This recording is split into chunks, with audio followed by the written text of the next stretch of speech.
Ndabasuhuje. Uyu munsi nifuje ko turi buze kuganira ku kamaro k'umuneke ku buzima bwa muntu, cyangwa se umuneke ufasha iki ku mubiri wacu. Muri iki kiganiro ndagerageza kugusobanurira bigendeye ku bushakashatsi bwakorewe ku muneke mu gufasha imyakura ndetse n'imikaya. Uwo wumva ni Amir, channel ukurikiye yitwa Menya Nibi TV1. Ikiganiro ni dusobanukirwe ibyo turya, icyo bifasha umubiri wacu. Mu muneke harimo fibers zifasha igogora, hanyuma bigatuma umubiri wawe ndetse n'amara yawe ikora neza, bikakurinda kurwara impatwe, constipation mu ndimi z'amahanga. Umuneke kubera ko urimo ibinyasukari karemano, urimo byinshi bifasha umubiri wawe. Niyo mpamvu ngira ngo ngusobanurire kuri vitamini ziba mu muneke. Nkubwira ko umuneke kandi urimo gufasha umutima, kubera ko harimo potassium ifasha umutima gutera neza, ikagabanya umuvuduko w'amaraso. Nanone umuneke akamaro kawo harimo vitamine B6 ifasha mu mikorere myiza y'ubwonko, ituma umuntu atekereza neza kandi akagirira imiterere ihamye. Ibi ngibi biri mu muneke. Niyo mpamvu umuneke nanone urimo B9. Iyi B9 ifasha kurinda ubumuga bw'uruhinja mu nda. Ni nayo mpamvu kubera ko umuneke urimo folate ifasha umwana uri mu nda, bikamurinda kuba yagira ubumuga ubwo ari bwo bwose. Kurya umuneke ku mubyeyi utwite biramufasha cyane. Ni nayo mpamvu ngira ngo umenye neza akamaro ka vitamini iba mu muneke. Wabyumvise neza, ndimo ndavuga akamaro ka vitamini iba mu muneke. Mu muneke harimo vitamini zifasha umubiri wacu. Vitamine B6 ifasha mu mikorere y'ubwonko no gukora amaraso neza. Hanyuma mu muneke kandi harimo vitamine C.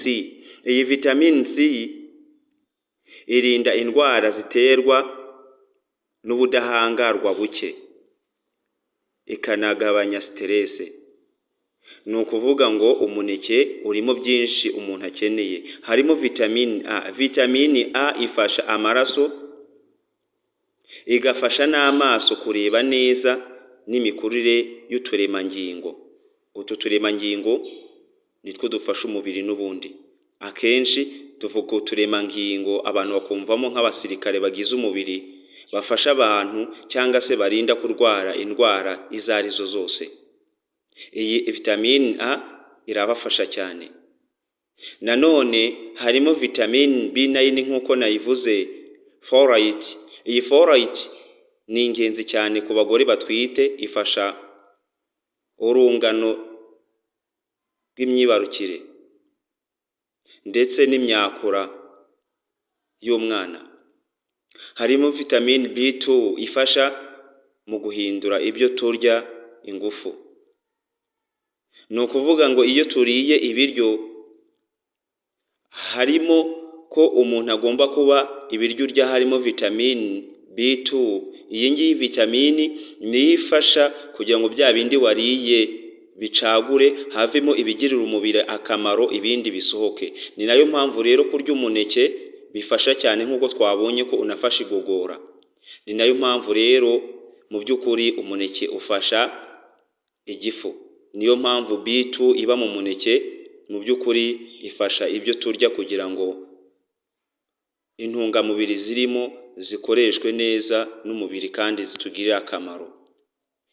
Ibindi twavuga ku bijyanye n'umuneke, kurya umuneke buri munsi ni byiza cyane cyane mu gitondo cyangwa se mbere yo gukora siporo ndetse na nyuma yaho. Umuneke ni igisubizo ku bana, abagore batwite, abarwaye umutima ndetse n'abakoze cyane imirimo y'ingufu.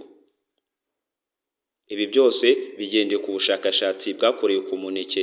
Ni nayo mpamvu mu byo kurya bya buri munsi udakwiye kubura umuneke. ndetse n'izindi mbuto zifasha umubiri.